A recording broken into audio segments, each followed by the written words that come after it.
If you choose not to stay to the end, then you will rob yourself of the chance of learning how to protect yourself from a swindler like this, what really is a narcissistic sociopath, a predator. And that's why I'm doing this video, because both men and women, I've been conned by someone like this. And it's because we don't realize how we play an equal, responsible role in the dynamic. Nobody ever talks about it. These documentaries only talk about one side, and it's robbing you of safety.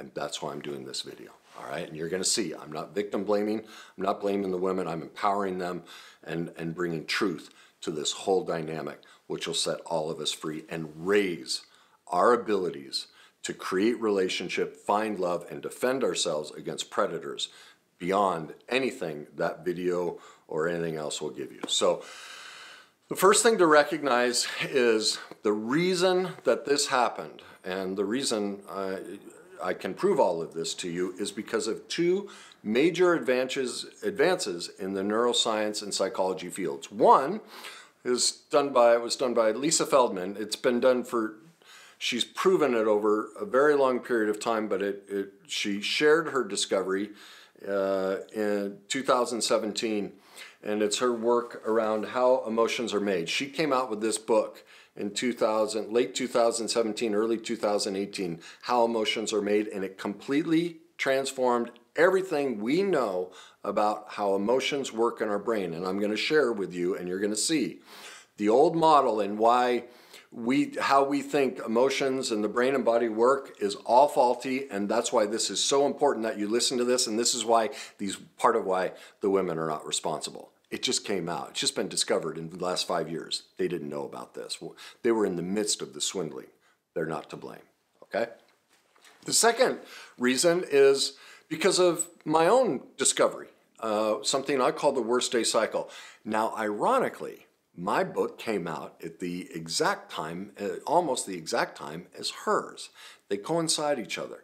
And so you're going to discover in this video how the way our emotions are made and the worst day cycle combine to creating both of these dynamics, and how these women actually con themselves and, in part, con the swindler, played an equal part in this dynamic, okay? So the first thing I'm going to do is I'm going to read to you directly from How Emotions Are Made, so you get an idea of how we become attracted to other people. And one of the first things to recognize is everyone says, you made me think, feel, or do. It's not even possible. She has clinically and scientifically proven, beyond the shadow of a doubt, that no one ever makes us feel anything. The love and all emotions you feel, you create those inside yourself. Nobody makes you. We do that. We create a fantasy of emotion inside of ourselves. Let me show you how it works. She says, in part, emotions are not built in.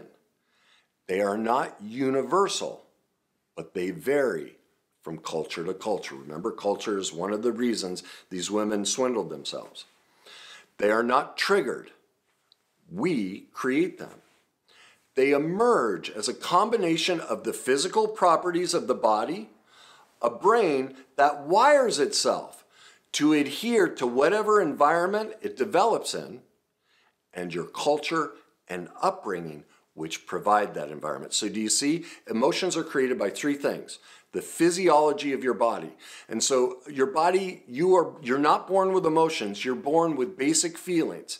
And those feelings are comfort, discomfort, agitation, excitement, not anger, sadness. That whole model is a lie. That's what she's proven, is that we're born with these distinct emotions. We're not. That the way we've gone about all of this stuff is based on old science, and this is, she discovered a whole new understanding of how all of this works, okay? So our physiology, the physical state of our body throughout the day is one of the keys. Now, that physiology can be influenced by, are we hungry? Tired? And so we will then create moods and affects, and I'm going to stay out of that, but that's the first piece, physiology. The second piece is the culture. the society we were raised in, childhood, parenting. So those are the three ways that we create emotions: through our physiology, through the culture and society, and through our environment, our upbringing, our raising. And in that, what happens is we then make assumptions through our life experiences. We learn as we take in sensory information, we create, and I'm choosing that word specifically, she's proven, we create definitions based on what we've seen repeatedly. So, if you grew up in a family that slapped each other and punched each other in the face and called that marriage, your culture and your environment and your parenting and childhood would say, that's love. That's what it is. It's not universal, because that's what she proved is the old studies were faulty. The methods they used were inaccurate. They didn't see they had an inherent bias in all of them, and that's why that whole model has been disproven. Okay? So what she goes on to say, emotions are not reactions to the world. See, we all think, like these women in the video think they're reacting to him. They weren't. You are not a passive receiver of sensory input, but an active constructor of your emotions. From sensory input and past experience, your brain constructs meaning and prescribes action. So do you see our senses taking in the information? We see our parents creating these behaviors and they put definitions to it, and so we learn, oh, that's what that means. Now, the video starts out, the whole documentary starts out with the one lady telling you her dream of romance. I wrote down what she said verbatim, and this is going to blow you away. Stay with me the next 2 minutes. I'm going to completely transform your whole idea on how love, relationships, and the world works regarding emotions, attraction, everything, and you're going to see immediately how she played an active role in swindling this man. This is what she said. The moment I get nervous, then I know there's something special here. I'm after that all-consuming, kind of what you've grown up with. The first memories I have of love is Disney. I had memorized the entire Beauty and the Beast cassette. I love how she's just a small town girl, just like me, hoping for something bigger. She meets this person. Then she saves him, in a sense, and he saves her. They go into a different life together. It just sticks with you like the feeling of a prince coming to save you. I think that even though you know it's not real, it's still with you. I think everyone has that little bit of hope deep down inside. It will be as magical as they are portraying it to be. Do you see what she just did to herself? Now that you know how emotion works, did you see it? Did you hear it? What did she start by saying? Nervous. Where did she learn about nervousness? Disney. What's the Beauty and the Beast? What's he start as? A beast. He's scary. She's looking. She learned from culture and childhood. Fear. I'm not attracted unless I'm afraid. What else did she learn? I'm looking for a beast.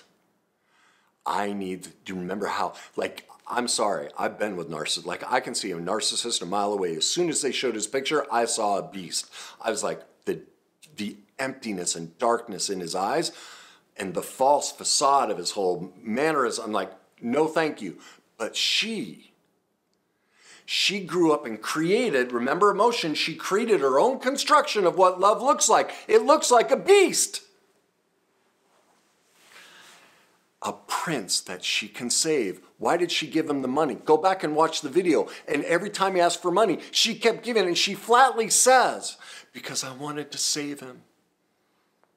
Just like the Beauty and the Beast.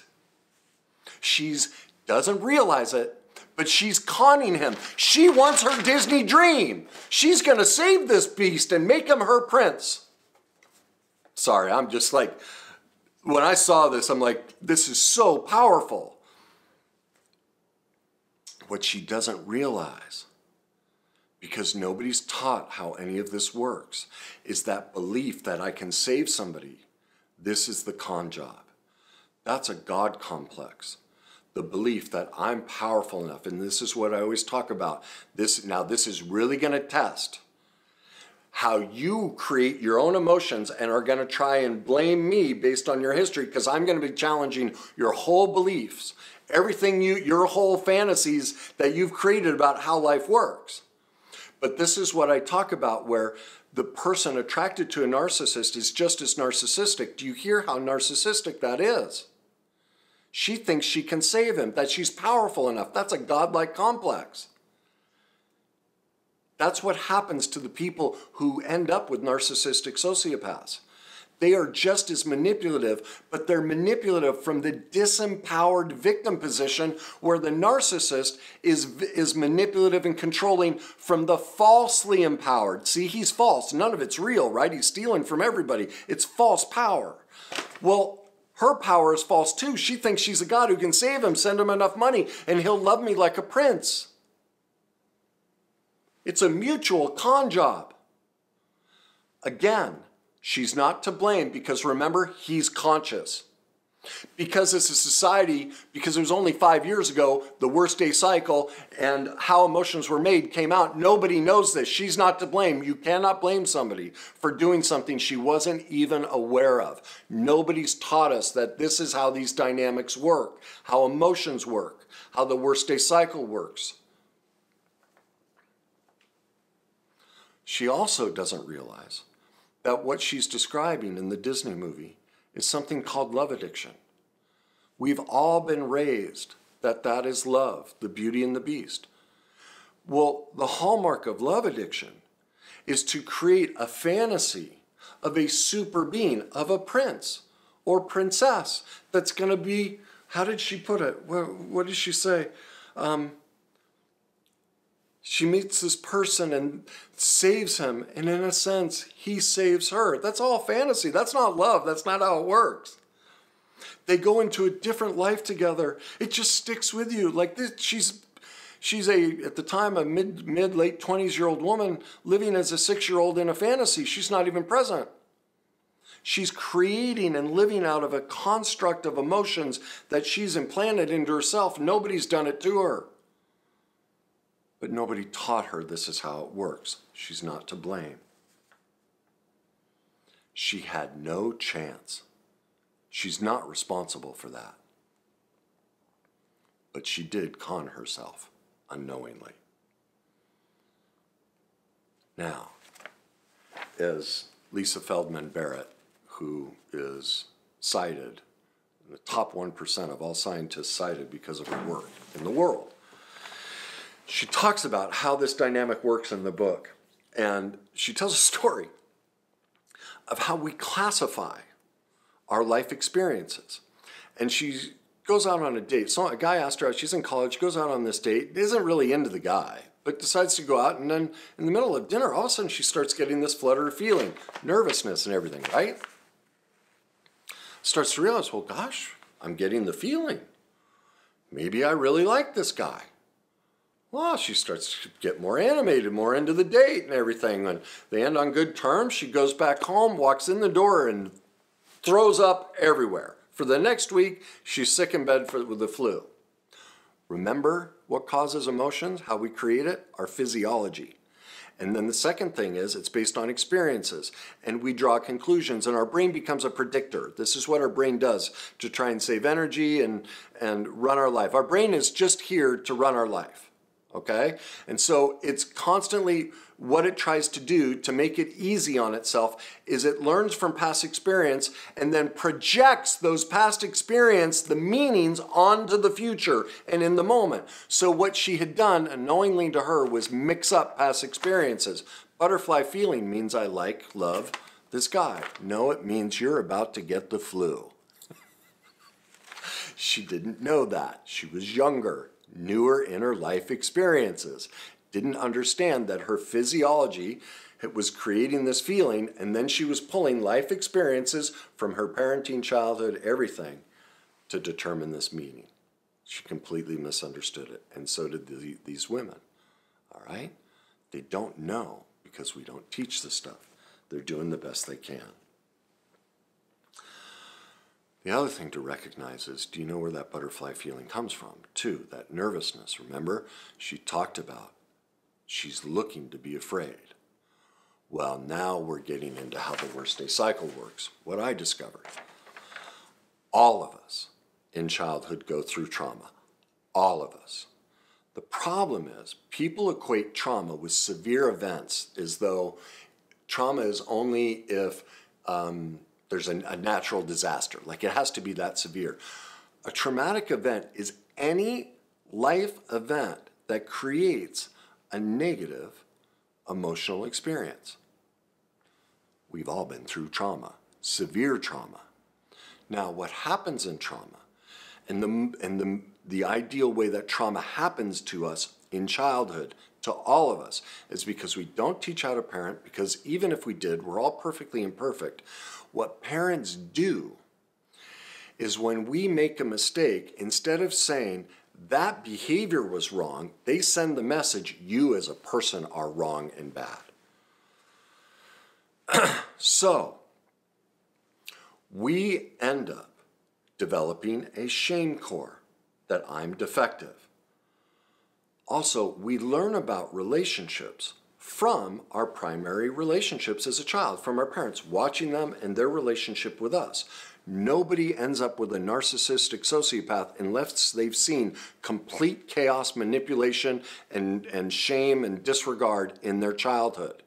A person who, more than likely, she didn't talk about her childhood, but I've done this enough that if I were to sit and ask them about their childhoods, all of the women involved that got scammed, they'd all be the same. There was abandonment, neglect, there was high levels of shame and pure chaos in all of their childhoods. Because you will not end up with a narcissistic sociopath. We've known this for decades. Basic behavioral science is we learn about relationship from our childhood relationships, our parents and brothers and sisters. And so we are drawn to it, just like how emotions are made. It becomes a predictor. Remember, our brain survives on predictions, and it tries to recreate and pull in those experiences. And that's why this woman only is attracted to what she's already experienced in her childhood. She's looking for the beast. All right?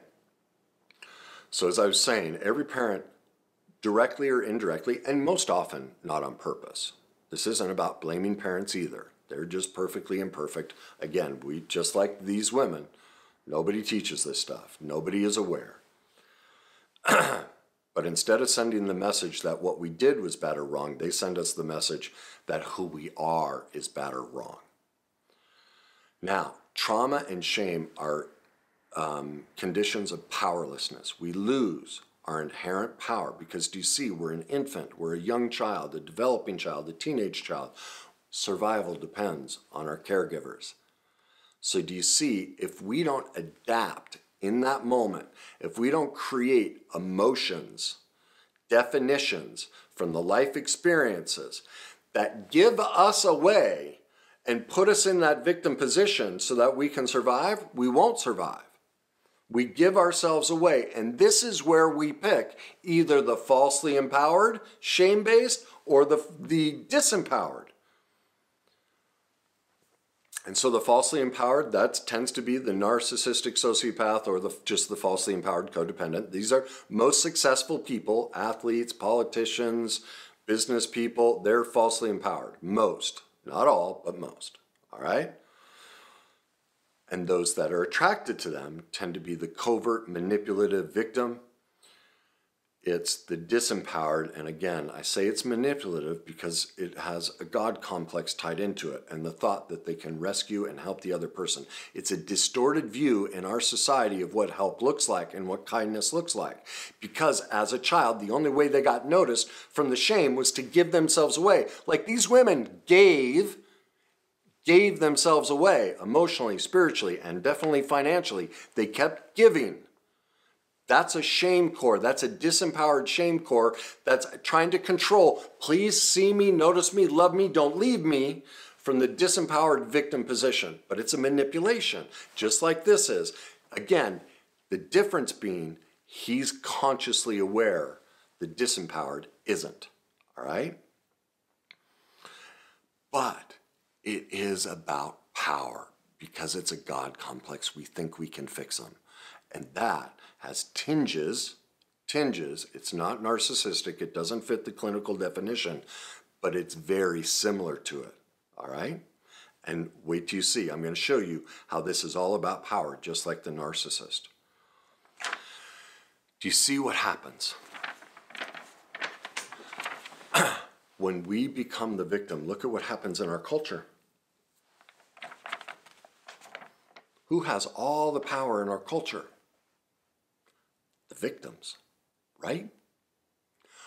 Who now has all the fame and riches and attention?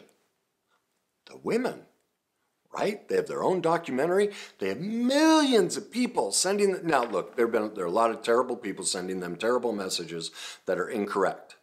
And I'm probably narcissistic sociopaths, all right? I'm not saying they haven't experienced, true victim blaming and hurtful things that they don't deserve. But look at where they are. They have complete power because they're the victim. That's why we do it. It works. We get power from the victim position. Being a victim works in our society. It's culturally inbred into the society to be a giver. And what does that do? Because look at the whole dynamic of that video. What is it? Who is the elevated person? The victim. We elevate them. But they're not. See, in this case, it's a co-conspirator. Now, what it is, there's only one difference. One is conscious, the other one isn't. And they're only unconscious because we haven't taught it. But those of you who've stayed long enough and now know this, you can't ever say you're a victim. You have to take ownership and be responsible. And this is where the women are responsible. They made the choice to do this. They may, and that means they have to carry the responsibility of that. So, again, the women are not to blame. Their culture and their family and life experiences created the emotions that created the attraction that put them in this position. Their family of origins taught them, and this is the shame dynamic, that they only have worth if they're giving themselves away. That's the problem with the shame-based victim position that we advocate in society, is these women have to meet society standards, is to play the victim so society notices them. And also by fixing other people's problems. If society says you must develop a God complex, a codependent God complex, that you can do this, all right? She also, because of society and because of family, because of the worst day cycle, and because of how emotions are made, she had to be nervous. That's based on trauma. So Disney